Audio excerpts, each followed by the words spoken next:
Om Shanti. Positive thinking एक ऐसा शब्द जो हमने कई बार सुना है, बोला है, औरों को राय भी दी है।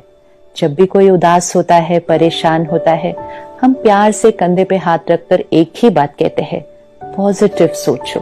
सो it's a word which we believe in, we want to live it, and yet जब अपने जीवन में कोई बात आती है तो नेगेटिव सोचना या कहें गलत सोचना, लेकिन जिसको हमने कहा ये तो मेरी स्वाभाविक नेचुरल थिंकिंग है।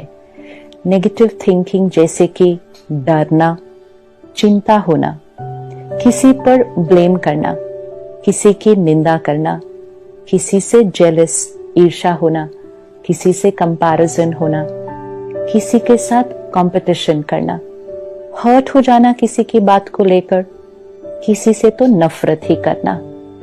बहुत बड़ा स्पेक्ट्रम है। कैसे पता चलेगा कि ये जो मेरी सोच है ये पॉजिटिव है, राइट है, या ये नेगेटिव की कैटेगरी में आती है? कोई भी ऐसी थॉट जो मेरे मन की स्थिति को डिस्टर्ब करती है, एक ईज, एक कंफर्टेबल फीलिंग नहीं आती है, और जो वो वाइब्रेशंस दूसरों को जाती है तो वो उनके अंदर भी एक डिस्टर्बेंस क्रिएट करती है, ये नेगेटिव है। और हम सबको पता है कि नेगेटिव थिंकिंग क्या है। We are very critical about people.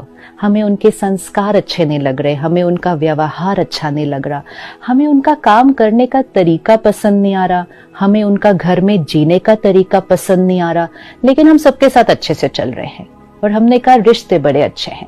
लेकिन हमने देखा कि सब कुछ करने के बावजूद हमारे रिश्ते बहुत स्ट्रॉन्ग फाउंडेशन पे खड़े नहीं हैं। किसी ने एक शब्द कहा तो बहुत कुछ बाहर निकल आता है और फिर हम कहते हैं I am sorry, I didn't mean to say this, मुख से निकल गया। मुख से निकल ही नहीं सकता जब तक वो बात मन में नहीं थी। तो दैट्स ओपनिंग दैट कबर्ड, कि गलती से अगर किसी ने वो कबर्ड खोला तो हमारे मन में जो कुछ पकड़ा हुआ था वो सब बाहर निकल आ जाता है। आत्मा शरीर छोड़ देती है। हमें ये पता भी नहीं है कि वो क्षण कब आने वाला है। 10 मिनट बाद हो सकता है, 10 घंटे बाद हो सकता है, पता नहीं है, 10 साल बाद भी हो सकता है, लेकिन हमें पता नहीं है। और अगर हमने यहाँ पकड़ी हुई बातों को लेट को नहीं किया तो आत्मा उन बातों को अपने साथ लेकर जाएगी। सपोज आज हमें पता चले कि अगले 4 घंटे के बाद we are going to die and we come to know that we have 4 more hours to live.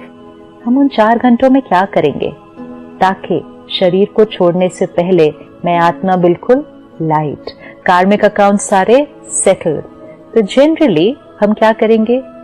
क्षमा करेंगे, किसी से क्षमा मांगना है वो करेंगे।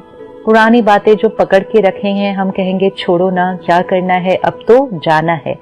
तो जाने की जो तैयारी है उसके लिए लेट गो करना पड़ता है। लेकिन अगर जीवन जीने के समय वो लेट गो नहीं किया, जाने से पहले कर नहीं पाएंगे। एक तो पता नहीं है जाना कब है, और दूसरा पता भी हो तो वो होगा नहीं, because it has to be a way of living. ध्यान रखना, दूसरों को कभी डिसीजन नहीं देना। वो दूसरों का जो डिसीजन आप देंगे वो दूसरे का कर्म होने वाला है, दूसरे का कर्म उसकी डेस्टिनी बनने वाला है। तो उसका डिसीजन किसको लेना चाहिए? उनको, खुद को। लेकिन ये एक बहुत अच्छी फीलिंग दिलाता है कि ओ लोग मुझे आकर पूछ रहे हैं, मतलब I am visor then them, और हम बहुत जल्दी से डिसीजन दे देते हैं। कभी नहीं। आप उनको ऑप्शंस के प्रोज एंड कॉन्स दे सकते हैं। मतलब आपको जो पता है उस जगह के बारे में, ऐसी कोई बात है तो बता सकते हैं। डिसीजन नहीं देना, क्योंकि अगर उस आत्मा को उस डिसीजन का कॉन्सिक्वेंस पसंद नहीं आया तो उस आत्मा ने जीवन भर ब्लेम की उंगली आप पर ही रखनी है, चाहे मन में ही रखे। और क्योंकि वो अपने दर्द की, अपनी मुश्किलातों की उंगली आप पर रखेंगे, आपका कार्मिक अकाउंट उनके साथ क्रिएट हो गया और वो आपको हमेशा के लिए इसकी वजह से मेरी लाइफ खराब हो गई, इसने बोला था ये वाली नौकरी दो, मैं खुश था वहां पे,